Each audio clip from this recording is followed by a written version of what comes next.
중요한 한 세 가지 키워드를 볼 텐데 여러분 꼭 기억하셨으면 좋겠어요. 예배란 이 세 가지예요. 세 가지. 아주 중요한 세 가지 키워드가 있는데 제일 먼저 우리 1절을 같이 한번 읽어볼까요? 1절 시작. 예, 1절을 같이 읽을까요? 시작. 오 하나님이여 찬송이 시온에서 주를 기다립니다. 우리가 주께 한 서원을 지킬 것입니다. 이대로 일단 그 스크린 한번 보시면서 뭐라고 되어 있습니까? 다윗이 하나님께 찬양을 찬송의 이 고백을 하면서 첫 마디가 하나님이요 찬송이 어떻게 한다고요? 시온에서 주를 기다립니다 그랬어요. 찬송이 어떻게 기다리는가? 이게 무슨 말인가? 그러니까 지금 하나님이 나타나지 않았거든요. 하나님이 나타나시지 않았는데 내가 하나님을 시온에서, 시온이라고 하는 것은 그 하나님이 거하시는 곳의 대명사입니다. 그러니까 예루살렘이 될 수도 있고 교회가 될 수도 있고 그런 곳이에요. 시온산이 될 수도 있고 시온에서 우리가 주님을 기다린다는 거예요. 어떻게 기다립니까? 찬송으로. 찬송으로. 기다린다는 것은 원어의 뜻을 보면 도미아라는 말을 쓰는데 침묵한다 이 말도 돼요. 또 다른 말로 체념한다라는 말로도 번역될 수 있습니다. 체념한다. 그러니까 우리가 시온에서 하나님을 기다리면서 체념한다. 포기한다. 침묵한다. 모든 것 포기하고 하나님을 찬송하기는 하지만 다 포기하고 찬송의 마음으로 기다린다는 뜻입니다. 또 다르게 얘기하면 하나님을 잠잠히 신뢰함으로. 그러니까 찬송은 내 뜻이 다 이루어지지 않아도 신뢰할 때 찬송할 수 있죠. 그렇죠? 아기가 생명이 지금 왔다 갔다 하고 있어요. 그런데 어떻게 됐습니까? 나중에 아기를 하나님께서 데려가셨어요. 목숨을 데려가셨어요. 그런데도 다윗은 원망하지 않았습니다. 원망하지 않았습니다. 그리고 하나님께서 특별한 뜻이 있을 거라고 하나님의 이 응답은 최선의 응답이라고 생각을 했어요. 그래서 자리에서 나중에 일어났어요. 이러한 자세가 여러분 하나님을 찬양하는 마음으로 포기하고 기다리는 것이라고 말할 수 있어요. 과거에 이런 모든 시편들을 보면 다 어떤 일관된 자세가 있었는데 하나님 앞에 서서 기다리는 거예요. 그러니까 예배란 뭐냐면요. 기다리는 거예요. 시편 134편에도 밤에 여호와의 집에 서 있는 너희 여호와의 종들아 여호와를 찬양하라. 성소에서 손을 들고 여호와를 찬양하라.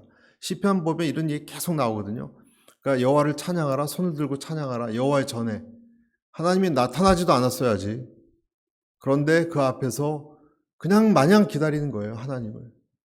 어떤 마음으로? 찬송하는 마음으로. 결과는 어떻다고요? 다 포기하는 마음으로. 그 정도로 내가 지금 생각하는 것 이상의 어떤 영역에 하나님이 계시다 하고 생각하고 기다리는 거예요. 여러분 그것이 예배의 기본 자세입니다. 그것이 예배의 기본 자세는 그냥 하나님을 그냥 높이고 그것뿐만이 아니라 구체적으로 오늘 들어갔는데 예배란 도대체 무엇이냐? 그런 거예요. 그래서 첫 번째 오늘 우리 1번 예배란 무엇인가? 예배란 찬송으로 하나님을 어떻게 하는 거라고요? 기다리는 거예요. 이것이 예배예요. 오늘도 우리가 수요 예배 드리러 나왔는데 우리가 뭐 하고 있습니까? 오늘 찬양도 부르고 기도도 하면서 주의 옷자락 찬양도 했잖아요. 주님의 발치 하나님을 기다리는 거예요. 우리는 하나님은요. 하나님도 그런 우리를 기다리세요. 그러니까 하나님은 그러한 겸허한 마음으로 다가오는 우리를 기다리세요. 기다리는 자를 기다리세요. 하나님은. 그것이 예배에 대해서 제일 중요한 거예요, 여러분. 예배는 이거예요, 여러분. 기다리는 거예요. 제사 드릴 때 어떻게 합니까? 예배가 제사라면 제물을 드리고 오늘도 서원을 갚는다 그랬는데 기다리는 거예요. 하나님 흠양해 달라고 기다리는 거예요. 아무것도 안 나타나도 그게 나의 자세예요. 여러분, 높은 사람 앞에 가서 기다리잖아요, 우리가 대기실에서. 그러한 마음을 진실된 마음으로 근데 여기서의 기다림은 그냥 기다리는 것이 아니라 내 삶을 드리면서 미래를 하나님께 맡기면서 기다리는 것. 찬성으로 어떤 결과가 와도 여러분 그러한 예배자가 될 수 있게 되길 바랍니다. 네. 너무 중요하죠, 여러분. 예배는 그냥 마냥 기다리는 것이 아니라 찬성으로 기다리는 거예요. 하나님보다 먼저 나가서 기다리는 거예요. 강한 아수르 앞에서 그 이사야 선지자가 다들 지금 무서워하고 있을 때 이렇게 말했습니다. 그러나 여호와께서 기다리시다니 이는 너희에게 은혜를 베풀려 하시며 일어나시리니 이는 너희를 긍휼히 여기려 하심이라. 대저 여호와는 정의의 하나님이시라. 그를 기다리는 자마다 복이 있도다. 네, 이런 말씀이 있어요. 하나님께서 이사야가 뭐라 그랬냐면 하나님 여호와는 기다리신다. 다 좋은 일을 은혜를 베풀려고 기다리시는데 여러분 하나님이 은혜를 베풀려 기다리시는데 그를 기다리는 자마다 복이 있다 그랬어요. 그러니까 지금 양쪽에서 기다리죠? 하나님도 기다리시고 나도 기다리는 거예요. 나는 하나님께 다 맡기면서 찬송으로 기다리는 거예요. 이거 1절에 나온 거예요. 찬송이 시온에서 주를 기다립니다. 주께 한 서원을 지킬 것입니다. 결과에 어찌됐건 나는 하나님을 찬송하고 기다립니다. 그리고 주의 서원을 지킬 것이다라는 뜻은요. 응답이 됐다라는 뜻이에요. 응답이 됐으니까 서원을 지킨다라는 뜻과 연결됩니다. 어찌됐든 오늘 우리가 첫 번째 생각해야 될 부분이에요, 여러분. 여호와 앞에 기다린다는 거. 기다리는 사람이 복이 있다 그랬습니다. 자, 기다리는 것 한번 생각해 볼까요? 여러분, 기다리는 것이 쉽습니까? 기다리는 것은 제일 어려운 거예요. 유혹이 많아요, 여러분, 유혹이. 기다리지 못하게 하는. 일단 낙심하여서 포기하고 그냥 하나님 앞에서 그냥 떠나가 버리고 싶어 하는. 더 이상 기도하고 싶지도 않고. 그런 유혹이 많아요, 여러분. 세상을 의지하고 싶은. 누가 그렇게 했죠? 사울이 그랬잖아요. 사울이 좀 기다리면 되는데 사울은 실패했습니다, 여러분. 기다림에. 기다리지 못하고 자기가 마음대로 번제를 드려서 하나님에게서 그때부터 빗나갔잖아요. 뭐 사람들이 떠나가고 전쟁이 시작되는데 부득이해서 내가 사무엘이 해야 될 걸 내가 해버렸다. 법도를 어긴 겁니다. 기다리기가 힘들었어요. 너무 유혹 때문에. 여러분 기다리는 것은 쉬운 일이 아닙니다. 하지만 다윗은 어땠습니까? 다윗은 기다릴 줄 아는 사람이었어요. 그래서 시편 27편 14절에 이런 말씀이 있습니다. 같이 읽을까요? 시작. 너는 여호와를 기다릴지어다. 강하고 담대하며 여호와를 기다릴지어다. 다윗이 한 말이에요. 기다림의 도사예요, 여러분. 다윗은 의지예요, 여러분. 기다리는 것도요, 여러분. 일을 하는 것 이상의 의지가 있어야 됩니다. 다윗은 특히 하나님이 어떤 마음으로 기다리는 것을 좋아하시냐면 상한 심령으로 기다리는 것을 가장 기뻐하신다는 것을 알았어요. 통회하고 상한 마음으로 기다리는 사람을 하나님 절대 멸시하지 않는다는 확신을 깨달음을 얻었어요, 여러분. 굉장히 중요한 깨달음이에요. 상하고 통회한 마음으로 하나님 기다리는 사람은 하나님은 절대로 그냥 넘어가시지 않습니다. 특히 밧세바를 범한 자기도 못 견딘 범한 자기를 정말 진심으로 뉘우치고 주님께 나갔을 때 하나님이 그러한 악한 자의 기도도 기다리기 때문에 그 마음으로 하나님이 멸시하지 않는다고 확신을 얻었습니다. 그래서 여러분 우리가 기다린다는 걸 생각할 때 이런 사람이 기다릴 수 있다고 생각해야 돼요. 찬송을 가지고 하나님께 맡긴 사람만 기다릴 수 있지 여러분 누구나 기다릴 수 있는 것이 절대로 아니에요. 그래서 기다림부터 예배는 시작되는 거예요. 내 일에 바쁘거나 내가 내 힘을 의지할 수 있다고 하는 사람, 당연히 그 사람은 하나님을 기다리지 않습니다. 그쵸? 그 사람 기다린다고 말은 할지 모르지만 기다릴 수 없습니다. 어떤 사람이 기다리죠? 자기 자신의 힘으로는 낭패를 겪고 그 자기 안에 허망함을 본 사람이 꼬꾸라져서 기다릴 수 있습니다. 그래서 나는 내 삶에 하나님을 향한 기다림이 있는가 우리가 생각해 봐야 될 부분이에요. 기다림이 있는가? 기다릴 수 있는가? 여러분 설교는 하나님 말씀이 그렇구나가 아니라 나하고 직접 적용해야 돼요. 나는 기다리는가? 여러분 나는 기다리는가?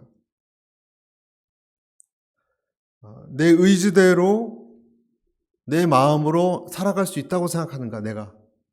아니면 나는 어떤 부분은 정말 기다려야 할 사람인가? 내가 할 수 있다라고 생각하는 마음이 앞서면 기다리지 못한다니까요. 해버렸지 벌써. 그래서 하나님을 기다린다는 것은 평범한 사람에게는 어려운 일입니다. 어떤 사람이 가능한가? 하나님 기다리기 좋은 환경을 만들어줄 때 어둠이나 그늘 속에 있을 때 어둠이나 햇볕 밑이 아니고요. 어둠이나 그늘 속 환란 속에 있을 때 기다립니다. 그때 자기가 무능하다는 걸 깨닫는 좋은 환경이에요. 그래서 그늘 속에서 기다린다고 오스왈드 챔버스는 그런 책에서 보면 그늘 속에서 그는 하나님을 기다린다는 말을 썼습니다. 그렇게 기다리는 자에게 하나님이 응답하신다는 거예요. 오늘 찬송으로 주님을 기다린다는 것. 그러니까 어떤 궁핍이나 어려움과 상관없이 내가 찬송을 하겠다. 찬송을 부리겠다. 난 찬송을 하는 것을 포기하지 않겠다. 남들이 뭐라건 난 그래도 좋으신 하나님이다라고 외치고 찬양하는 걸 멈추지 않겠다. 모든 육체가 주께 나오리다. 그렇게 얘기했던 것입니다. 그래서 우리가 첫 번째 예배자의 기본 자세는 어떤 상황이 오건 찬송의 마음으로 먼저 하나님 문 앞에 가서 기다리는 것. 4절 읽어볼까요? 4절 시작. 주께서 선택하셔서 가까이 데려와 주의 뜰에 살도록 하신 사람들은 복이 있습니다.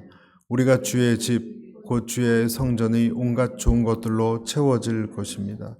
여기서 보면 주께서 선택하셔서 가까이 데려오셨고 주의 뜰에 살도록 하신 사람들 이렇게 얘기했습니다. 하나님이 어떤 사람들은 이제 딱 이렇게 기다리게도 하시고 하나님께서 딱 이렇게 확보하죠. 확보. 내 백성이다. 그래서 그 뜰 안에 들어오게 하세요. 하나님의 제단에 여러분 주께서 선택이라고 표현이 있죠. 가까이 데려와 주의 뜰에 살도록 하시는 사람. 그러니까 성경에 이런 표현이 있다는 것은요. 이렇게 하지 않는 사람도 있다는 거거든요. 우리 눈에는 안 보이지만 굉장히 중요한 어떤 하나님의 구분이에요. 구분. 거룩하게 구별한 사람들이 있다는 거예요. 어떻게 해야 이 안에 들어갈 수 있을까요? 이렇게 하나님의 뜰 안에 들어갈 수 있는 비결은요. 3절에 나와 있어요. 3절. 우리가 죄를 짓고 헤매고 있을 때 주께서 우리 죄악을 씻어주실 것입니다.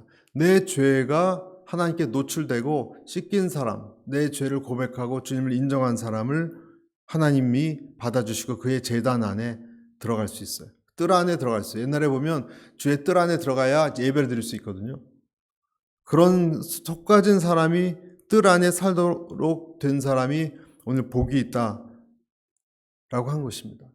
여러분 그래서 이 세상에 돈이 많고 권세가 있고 하는 것이 부러운 것이 아니라 그 사람은 하는 친구도 있고 건강도 좋고 다 갖춘 사람일 수 있어요. 직업도 좋고. 그러나 그 사람이 하나님의 뜰에 거하는 기쁨을 알지 못한다면 버리운 사람이에요. 하나님의 뜰에 거하는 것이 뭔지 모른다면 아무리 좋아 보여도 여러분 절대 부러워할 필요가 없어요. 하나님의 입장에서는 버리워진 사람이에요. 우리가 나이가 점점 들어가면서 그것이 더 좀 선명하게 다가오지 않습니까? 여러분 부자면 뭐해요 여러분? 하늘나라 갈 데가 별로 안 남았는데 다 짐에 쌓아갖고 갈 겁니까? 영혼의 기쁨과 내적 평안이 너무 중요해지지 않습니까? 그리고 천국에 대한 어떤 소망, 죽음 이후에 소망이 있는 사람과 그렇지 않은 사람은 차이가 나요. 뜰 안에 뜰 밖에 차이가 있듯이. 버리운 사람이라고밖에 말할 수 없어요. 그래서 두 번째 예배의 중요한 두 번째 키워드, 예배란 뜰 안에 있는 거예요. 죄와 세상을 멀리하는 것, 또는 예배란 뜰 안에 들어온다는 뜻이에요. 아까 처음에 뭐라 그랬죠? 기다리는 자. 두 번째는 뜰이에요. 뜰. 키워드예요. 그렇지 않은 사람은 버려진 사람이에요. 여러분 주님의 뜰 안에 있다는 것을 여러분 감사하십니까? 기도하고 하나님 따라다 보면 이것이 얼마나 사실 대단한 일인가를 알 거예요. 왜냐하면 이 그 영적인 어떤 내 속에서 피어나오는 어떤 그 안정감, 이것은 다른 것과 비교할 수 없어요. 비교할 수 없어요. 어떤 어부가 해변에서 어떤 이야기입니다. 알라딘의 요술 램프를 발견했어요. 어부가 바닷가에서 램프를 문지르니까 거인이 나와서 소원을 한 가지 들어주겠다 그랬습니다. 그래서 무슨 소원을 들어줄까 그랬더니 어부가 1년 후에 신문을 좀 갖다 달라 그랬어요. 1년 후에 신문을. 그러니까 2025년 11월 신문 뭐 이런 거죠. 갖다 달라 그랬어요. 왜 그런가 하면 신문을 받아들고 어떤 주식을 사두면 돈을 많이 벌어서 진짜 큰 대단한 부자가 될까. 1년 후에 주가가 지금하고 비교해 확 오른 거면 지금 사면 돈을 벌 거 아니에요. 그런 마음으로 신문을 이제 뿅 하고 이제 줬는데, 그래서 행복감에 젖어서 이 지면을 막 이리저리 훑어, 세상이 1년 후에 이렇게 변했구나. 그리고 난 이제 돈을 크게 벌 수 있구나 하는데, 얼마 있다가 얼굴이 사색이 됐습니다. 왜 그랬을까요? 신문 부고란에 자기 이름이 실려 있었어요. 신문 오비추어리, 자기 부고란에 자기 이름이 들어가 있었어요. 여러분, 이 이야기가 무엇을 말할까? 우리의 내일은 모른다는 거예요. 아무도. 급작스러운 일이 일어나는 것은. 저는 얼마 전에 나이도 별로 많지 않으신 그 탤런트 김수미 씨라고 아시죠? 일용엄니죠? 일용엄니.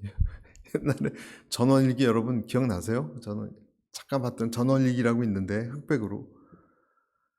근데 무슨 스트레스를 받아서 무슨 뭐 출연료를 못 받았나 막 그렇다 그러더라고요. 왜 돌아가셨나 했더니 갑자기 아침에 돌아가셨어요. 나이도 젊으세요, 여러분. 그분은 70밖에 안 되셨어요. 70 초반인가. 너무 약한 거예요, 여러분. 엊그저께 우리와 한 공간에 있었던 사람이 호흡도 같이 하고 미래에 계획을 많이 했던 그런 분이 어느 날 장례식장에서 사진으로 볼 수 있는 거예요. 사진으로 볼 수 있는 거예요. 여러분, 우리가 살고 있는 이 세상은 가만히 보십시오. 대부분 사람들이 어디에 취해 있냐면 스릴과 오락과 흥행과 쾌락에 그걸 추구하는데 거의 정신이 다 나가 있습니다. 관능적인 거에서부터 정신적인 것까지 우리에게 즐거움을 주는 그런 것은 방법이 한두 가지가 아닙니다. 그런데 우리가 알듯이 관능적인 것에 도취된 다음에는 피로와 낙담과 권태로움밖에 없어요, 여러분. 권태로움밖에 없습니다. 그래서 이 하나님이 없다라고 하는 무신론과 세상은 전부 허무하다라는 염세주의하고는 다 사촌지가 아닙니다. 사촌지가. 사촌지가 아닙니다. 하나님이 없어서 마음대로 사는 것, 그런 사람들은 꼭 끝에 세상에 대해서 염세론을 가져요. 이번에 한국에 제가 갔더니 서점에 뭐 교보문고 이런데 제일 많이 팔린 책이 여러분 뭔지 아세요? 불길한 이야기를 맨날 써놓은 쇼펜하워 인생론이 그렇게 많이, 그 사람이 쓴 책도 여러 가지인가 봐요. 그렇게 제일 많이 팔리는 책 중에 하나였어요. 이 세상 사는 것을 비극적으로 늘 생각한 이 쇼펜하워는 뭐라 그랬냐면 죽음만이 최선책이다. 쇼펜하워 같은 책을 많이 읽으면요, 젊은이들이 자살합니다. 너무너무 우울해서. 너무너무 현실적이고 너무너무 우울한 책이에요, 여러분. 그런데 여러분, 진짜 허무와 이 우울함을 얘기한 사람이 누구였냐면요, 예수님이세요. 예수님이세요. 나의 아버지 어찌해서 나를 버리셨나이까? 이것 이상의 허무하고 비극적인 말이 어디 있습니까? 하지만 그 단계가, 그 다음 장에는 그것을 뚫고 살아나신 게 나왔잖아요, 여러분. 그것을 통과했잖아요. 그 CCC를 만드신 김중곤 목사님이 이렇게 얘기를 하셨어요. 그 김중곤 목사님, 하용조 목사님의 스승이에요. 두 가지를 얘기하셨는데, 하나는 인생 무상, 허무. 인생 무상하고 허무다. 또 한 가지는 인생이 뭐냐? 다른 하나는 신이다 그랬어요. 신. 하나는 인생 무상이고 하나는 신. 이 두 가지다. 그분이 그렇게 정리를 했습니다. 여러분, 우리는 하나님을 믿는 우리는 어떤 사람들이냐면요. 하나님에게 그냥 붙잡혀버리는 별인 존재라는 것. 여러분, 우리가 기억해야 됩니다.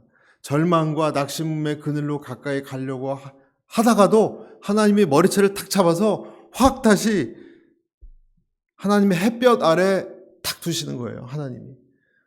우리가 어디까지는 좀 이 세상에 대해서 허망하다라고 이게 생각하긴 하시지만 다시 하나님이 불현듯 이 삶의 부활과 생명으로 낚아채서 말이죠. 우리를 낚아채서 하나님의 밝은 빛 아래 두신 분이 하나님이세요. 그래서 우리는 이 세상에 죄 속에 절망 속에 깊이 못 들어가요. 우리가 기도할 때도 고난으로 하나님 괴롭습니다. 죽겠습니다. 기도하다가도 여러분 기도하면 할수록 뭘 만납니까? 희망을 만나잖아요, 여러분. 여러분 기도하면서 기도굴에서 기도하다가 절망으로 몸을 비틀면서 기도하다가 그 사람은 결국 무엇을 만나요? 그 문을 열면 마지막 문 끝에서 문을 열면 희망이 쏟아져 들어와요. 할렐루야. 이것이 크리스찬이에요. 하나님은 절망의 근처까지는 가게 하세요. 왜냐하면 이 세상 죄를 너무 사랑하니까. 그러다 거기서 딱 낚아채서 하나님 옆에 탁 앉히시는 거예요. 그게 아무것도 아니었지. 그런 걸 추구하면 안 되는 거지. 이렇게 얘기하시는 거예요. 그래서 여러분 우리 크리스찬의 삶은 불신자의 삶과 때때로 막 비교하면서 우리가 왜 이러냐 낙심할 때가 있지만 절대 비교하지 말아야 돼요. 하나님은 우리를 특별히 관리하세요. 특별히 오늘 여기 나오시는 것처럼 선택하셔서 가까이 데려와.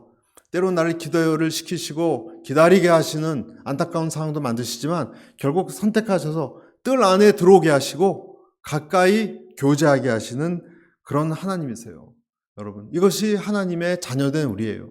그러니까 불량 청소년들이 막 자기들이 훔친 돈으로 막 호의호식하는 걸 부러워할 필요가 없다니까요.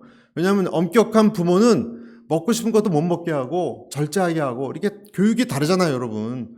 그런데 맨날 내 불량 친구들은 저렇게 잘 노는데 비교하는 거 아무 의미가 없는 것과 똑같은 거예요, 여러분. 여러분, 이스라엘이 구약시대에 보면요. 이스라엘만 빼고 주변 나라들은 우상 숭배를 했지만 다 잘 살았어요.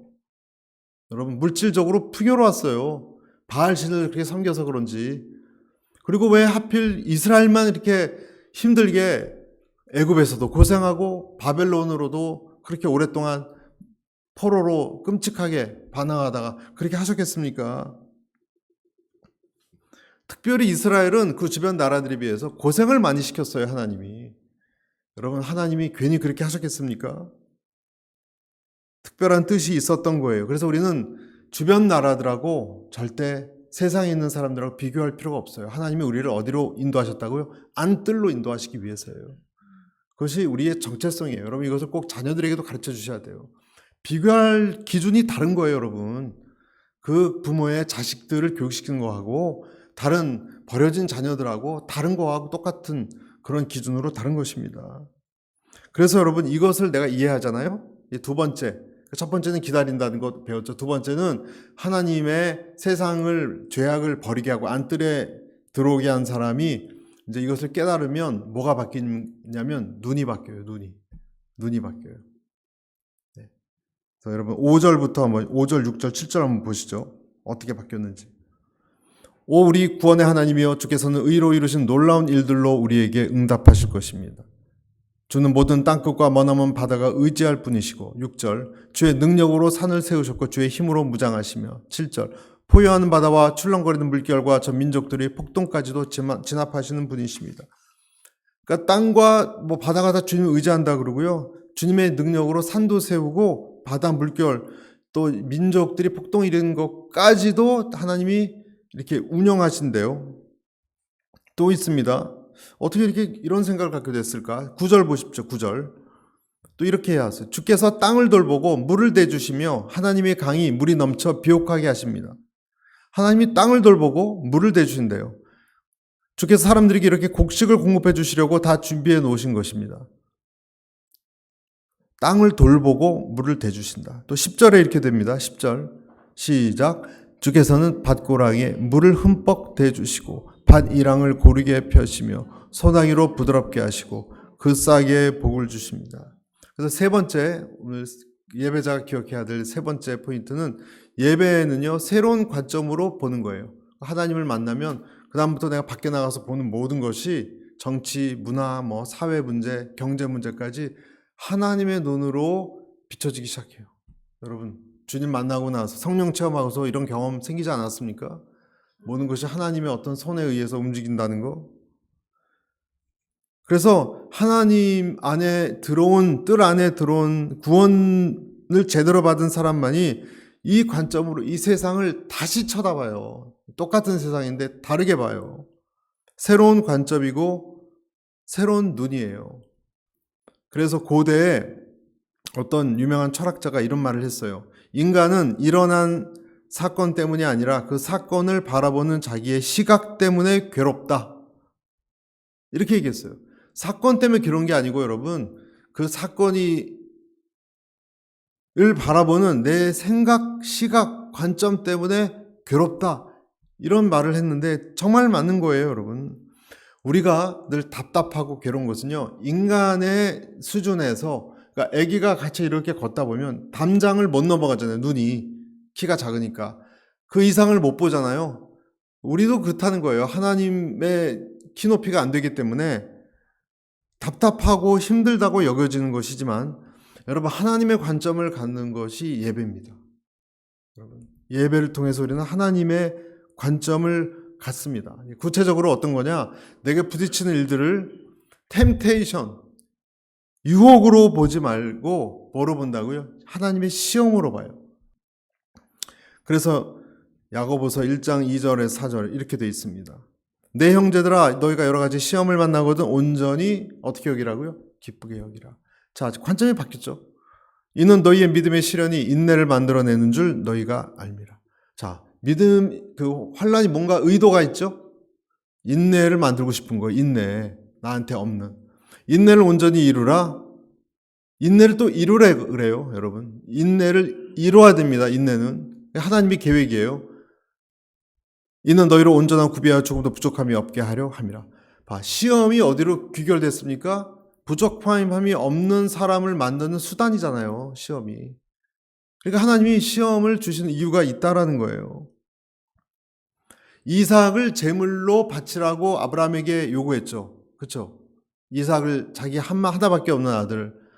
근데 하나님은 그때 이미 순양을 준비해 놓으셨어요. 이미. 하나님이 순양을 준비해 놓으셨어요. 우리 관점에서는 이삭을 제물로 바치는 것 때문에 괴로워서 모리아 산 올라가기 너무나 괴롭지만 하나님의 눈으로서는요, 순양이 이미 준비되어 있었어요. 모세도 여러분 두려웠지만 하나님은 이미 홍해를 가르실 준비를 끝내셨어요. 그러니까 홍해로 인도하신 거예요. 홍해로. 우리는 왜 홍해를 어떻게 하나 그러지만 관점이 다른 거예요. 야이로의 딸이 죽어서 슬플 때 예수님 뭐라 그랬어요? 잔다 그랬잖아요. 잔는 거예요. 못 돌아와 못 볼 사람이 아니라 그냥 아이의 손을 붙들려고 죽은 게 아니라 잔다라고 얘기하셨어요. 관점이 예수님의 생각하고 죽은 딸의 엄마하고 다른 거예요. 여러분, 이렇게 생각하는 것이 믿음의 성숙이고 성장입니다. 그리고 믿음의 성장의 끝에는 뭐가 있냐면요, 하나님의 나라가 있어요. 하나님의 나라가. 자, 무슨 뜻이냐면요, 자, 내 관점이 아니라 하나님의 관점으로 본다 그랬죠. 여러분 믿습니까? 하나님의 관점으로 보는 거의 결론은 뭐냐? 하나님의 뜻이 이루어지는 거예요. 하나님의 뜻이 이루어지는 거예요. 그래서 모든 내 주변에 내 삶까지도 합당하게 하나님의 영광을 위해서 뜻이 이루어진 쪽으로 지금 몰려가고 있으면 그러면 되는 거예요. 나는 그 중에 한 몫을 할 뿐이에요. 하나님 나를 사랑하시고 지금 어려운 일이 있다 할지라도 하나님 한치의 오차도 없이 나를 하나님의 나라를 이루시는데 끌고 가고 계시는 것을 믿는다면 여러분 다 괜찮은 거예요. 여러분 하나님의 섭리를 믿으십니까? 하나님의 통치를 믿으십니까? 하나님은 이렇게 그 시계를 만들고 시계가 혼자 돌아가는 기계를 만들고 지구라는 기계, 우리 이 세계라는 우주, 인생을 만들고 다른 데 가서 그냥 낮잠 주무시고 기계가 자연적으로 돌아가잖아요. 그렇게 만들지 않으셨어요. 그것이 하나님이 이루시는 통치의 방법이에요. 우리 하나님이 그냥 지구를 공을 굴려놓듯이 하고 다른 곳에 가신다는 생각하시면 절대로 안 되는 거예요. 잠언서 보실래요? 잠언서 16장 33절 시작. 제비는 사람이 뽑은 모든 일을 작정하기는 여호와께 있느니라. 여기서 뭐라 그랬습니까, 여러분? 제비 또는 주사위는 사람이 뽑으나, 사람이 여러분 주사위를 던진다고 쳐보세요. 그러면 주사위에 어떤 1번이 됐건 6번이 됐건 굴러가서 딱 쓸 거 아니겠습니까, 여러분? 적절한 그때 주사위를 던져서 그것이 스톱하게 하는 것까지도 여러분 하나님이 간섭하십니까? 여러분 믿으십니까? 오늘 여기 나왔잖아요. 제비 뽑아서 하는 것, 주사위 던지는 것까지 간섭하세요. 거기까지 간섭하세요, 여러분. 하나님이. 만약에 이게 주사위를 던지다가 모르고 옆 사람이 툭 쳤거나 그때 창문으로 바람이 잠깐 들어왔다거나 한 것까지 하나님이 조절하세요. 그 방에 어떤 온도, 그리고 그 사람의 어떤 힘, 근육의 힘, 이런 것까지 다 결정해서 하나님이 그때 어떤 결정이 나게 하세요. 여러분, 그때 예를 들어서 그때 온도다. 그 온도에는 분자가 있잖아요. 분자는 원자로 이루어졌잖아요. 원자의 구성이 적절히 돼서 그 정도 강도와 그 정도 온도가 되어서 그 주사위가 굴러가게 해서 그 굴러가는 마찰력으로 어떻게 딱 선 것까지도 하나님은, 우리는 원자까지 모르지만 더 사실 복잡한 수식이 있습니다. 그렇게 해서 거기에 서게 하는 것까지 하나님이 결정하신다고 봐야 되는 거예요. 우리가 더 복잡하게 가면 다 이해 못할 거예요. 그러나 거기까지 간섭하세요. 우리는 큰 일만 하나님이 간섭하신다고 생각하는데 사실 큰 일은 작은 일에 축적된 것이 결론적으로 큰 일이 나는 거거든요. 그러니까 결국은 작은 것까지도 간섭한다는 뜻이 되는 거예요. 즉 일상적인 모든 일을 하나님이 다스려야지만이, 여러분, 일상적인 것, 하나님의 계획을 위한 특별한 일이 이루어집니다. 여러분 믿으시죠? 그래서 작은 일까지도 간섭하신다고 여러분 생각하셔야 돼요. 예를 들어 드릴게요. 다니엘 2장 21절에 보면 이런 말씀이 있어요. 왕들을 폐하시고 왕들을 세우신다 그랬어요. 하나님의 왕들을 폐하시고 왕들을, 대통령을 세우세요. 하나님이 하신다고 그렇게 나왔어요. 그 기원전 538년에 고레스라고 있죠. 사이러스. 고레스란 그 바사 왕국, 페르시아 왕국에 이 왕이 올랐습니다. 그러니까 고레스를 세운 것은 누구예요? 하나님이에요. 고레스가 누굽니까, 여러분? 이스라엘 민족이 이제 너희 나라로 돌아가도 좋아 라고 허락한 왕이에요. 여러분 얼마나 대단한 결정입니까?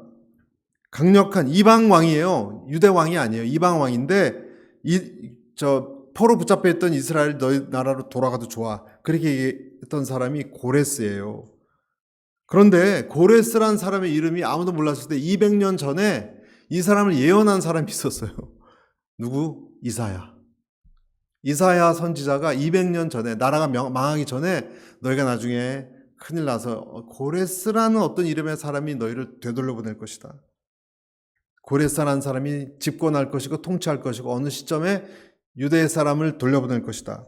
이 귀향에 대해서 예언을 했습니다, 여러분. 이사야 45장 1절, 여러분 잠깐 보여드릴게요.